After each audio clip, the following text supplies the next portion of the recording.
এই ছোট, বল না বাবাকে, এই মোক্ষম সময় এখনই বললে কাজ হবে।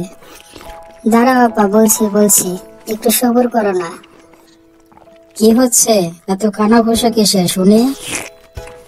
না মা, তেমন কিছুই নয়।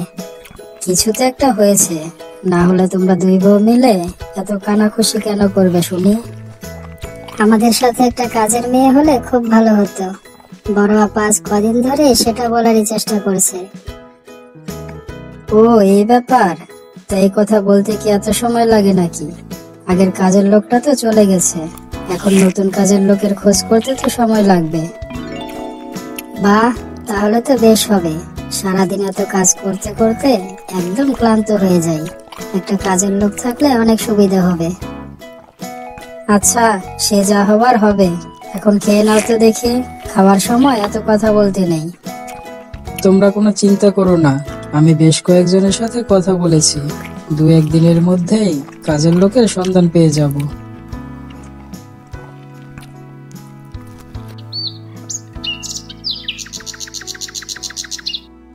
আসতে পারি জমিদার বাবু? আরে উকিল বাবু যে, আসুন আসুন।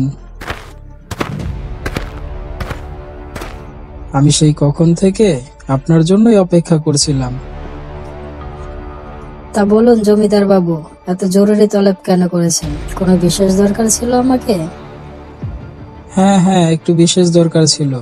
পাশের গ্রামের রফিক মিয়াকে তো চেনো নাকি? হ্যাঁ হ্যাঁ, তা আবার চিনবো না কেন?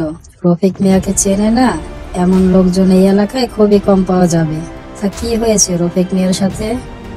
রফিক মিয়ার সাথে একটু হিসাব নিকাশ আছে। আজ থেকে কিছুদিন আগে ও আমাকে অপমান করেছিল, আমি তারই বদলা নিতে চাই।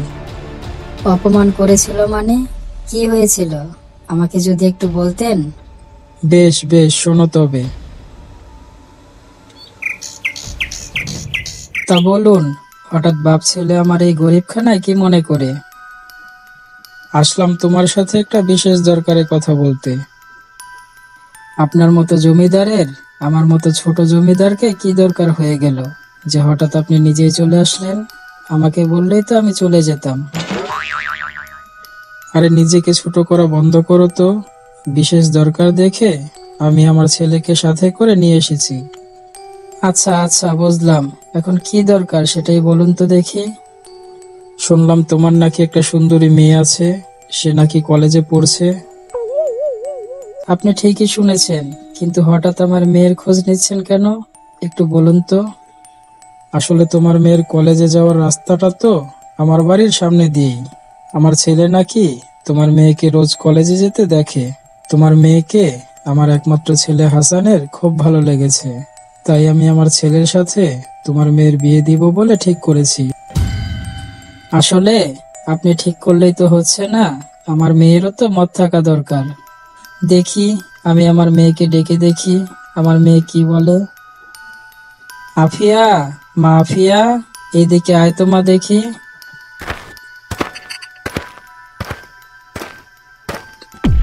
বাবা, এই লম্পটটা এখানে কি করছে? আমি তোমাকে বলতাম না আমাকে প্রতিদিন রাস্তায় একটা ছেলে ডিস্টার্ব করে? এটাই সেই লম্পটটা। এই ছেলেটা নাকি তোকে বিয়ে করবে, এখন কি করা যায় বলতো মা? আমি রাস্তার কুকুরকে বিয়ে করে নেব, কিন্তু এই লম্পটটাকে কিছুতেই বিয়ে করব না। ওর এত বড় সাহস, আমাকে অপমান করলো, দেখাচ্ছি মজা। আহা আহা, শান্ত হয়ে যা বাবু, শান্ত হয়ে যা। এটা ভুলে যাস না যে এখন তোরা আমার এলাকায়, আমার বাড়ির সামনে আছিস। চুপচাপ সোজা রাস্তা ধরে বাড়িতে ফিরে যা। আমাকে এত বড় অপমান করলি তুই? বেশ, আমিও মনে রাখবো এই কথা। তোদের কাউকে আমি ছাড়বো না। আরে যা যা, যা করবার কর গিয়ে। দেখা আছে তোদের মতো লোকদের আমার, যা।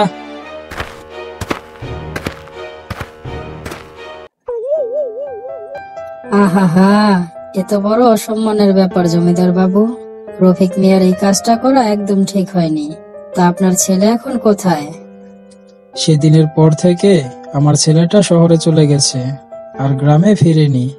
আমার ছেলে আমাকে বলেছে আমি যতদিন না বদলা নিতে পারবো ওদের থেকে, ততদিন আমার ছেলে বাড়িতে ফিরবে না। তা বলুন জমিদার মশাই, আমি আপনাকে কিভাবে সাহায্য করতে পারি? যে কোনো ভাবেই হোক আমি ওর সব সম্পত্তি দখল করে নেব। যে করেই হোক তুমি নকল কাগজ বানানোর ব্যবস্থা করে ফেলো। এ তো অনেক জটিল ব্যাপার, তারপরও আমি দেখছি। কিন্তু এটা অনেক সময়ের ব্যাপার জমিদার মশাই। এত কাগজ বানাতে বানাতে তো প্রায় 5 বছর সময় লেগে যাবে। যত সময় লাগে লাগুক, তুমি কাজে লেগে পড়ো। ঠিক আছে জমিদার বাবু, আমি তাহলে আসি, কেমন? আচ্ছা ঠিক আছে, এসো।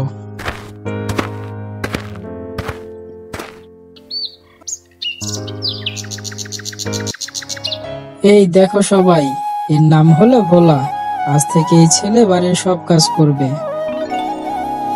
তাই ছেলে, তুমি সব কাজ করতে পারো তো? হ্যাঁ মালকিন, আমি সব কাজ করতে পারি। তা তোমার গা কোথায়? আমার কোনো ঘর বাড়ি নেই। আমার জন্মের পরই আমি আমার বাবা মাকে হারিয়েছি। আহারে, কি দুঃখ বেচারার। এটুকু ছেলেটার এত দুঃখ। যা বাবা, তুই ঘরে যা, একটু বিশ্রাম করে তারপর তুই তোর কাজ বুঝে নিস। না না, এখন বিশ্রামের কোনো দরকার নেই। তুই যা, অনেক কাজ পড়ে আছে। রান্নাঘরে গিয়ে রান্না চাপিয়ে দে। কি রান্না করব মালকিন? এক কাজ কর, তোর যা ভালো লাগে তাই রান্না কর গিয়ে।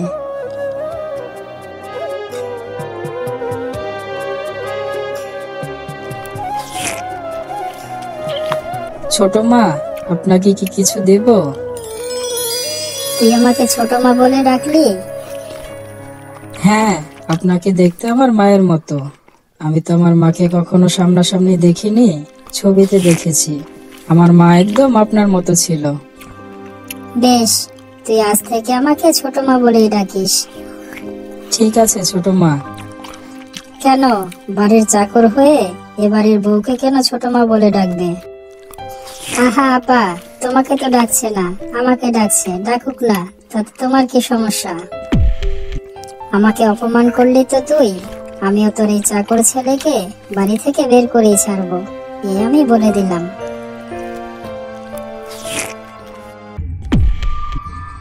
আহা, এ কি কথা? আলমারি থেকে আমার সোনার গহনাটা কোথায় গেল? বড় বউ, ছোট বউ, এদিকে আসো তো।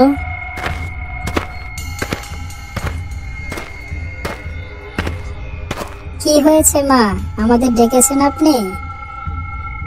হ্যাঁ, দেখো তো, আমার সোনার হারটা খুঁজে পাচ্ছি না।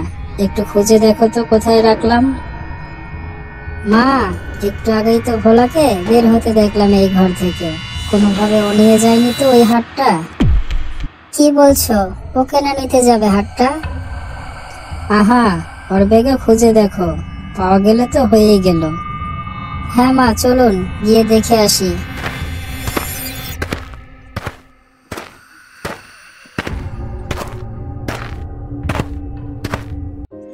ছোট মা, তুমি এখানে? বাবা, চাকরের সাহস দেখো, বাড়ির বউকে তুমি বলে ডাকে।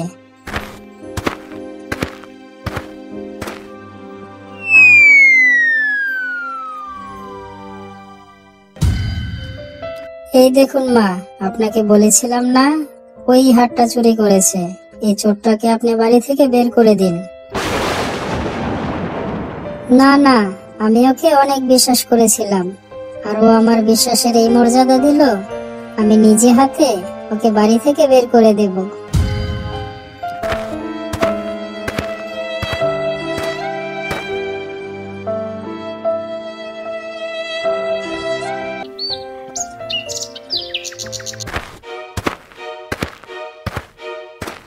কি ব্যাপার, কে আপনি? এভাবে বিনা অনুমতিতে আপনি আমার বাড়িতে কি করে ঢুকে গেছেন? আমি আদালত থেকে এসেছি। আপনাকে আগামীকালের মধ্যে আপনার সব সম্পত্তি আর এই বাড়ি ছেড়ে দিতে হবে। এটা আদালতের অর্ডার। এই নিন, এখানে সব লেখা আছে।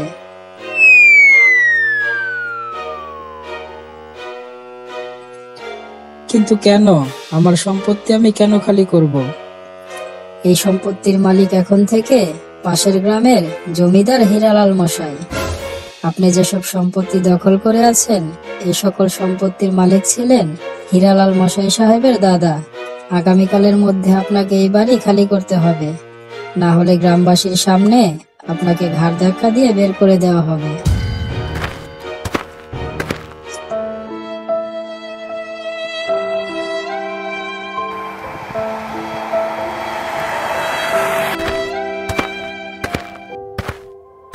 ছোট মা, তোমরা এখানে কি করছো?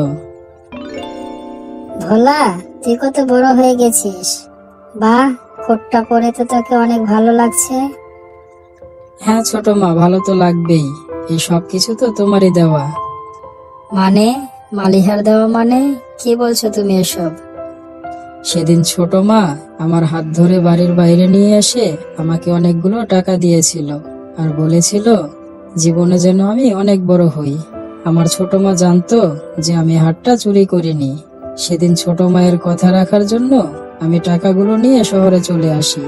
আর অনেক কষ্ট করে লেখাপড়া করে আমি এই শহরের সব থেকে বড় উকিল হয়েছি। তো আপনারা বললেন না আপনাদের কি হয়েছে? আপনারা এখানে কেন? আমাদের সব শেষ হয়ে গেছে। কি ব্যাপার, কে আপনি? এভাবে বিনা অনুমতিতে আপনি আমার বাড়িতে কি করে ঢুকে গেছেন? আমি আদালত থেকে এসেছি। আপনাকে আগামীকালের মধ্যে আপনার সব সম্পত্তি আর এই বাড়ি ছেড়ে দিতে হবে। এটা আদালতের অর্ডার। এই নিন, এখানে সব লেখা আছে।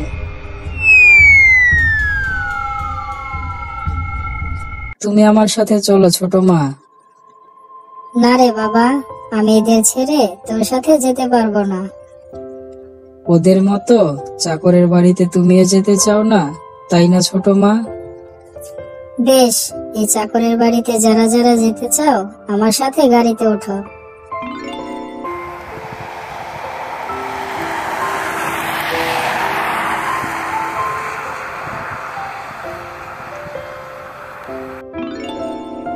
তুই আমাকে মাফ করে দিস ভোলা।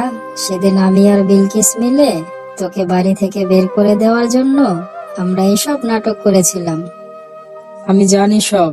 ছোট মা সেদিন সব দেখেছিল, কিন্তু আপনাদের সম্মান রক্ষা করার জন্য সেদিন কাউকে কিছু বলেনি। আমাকে এই বাড়ি থেকে বের করে দিয়েছিল।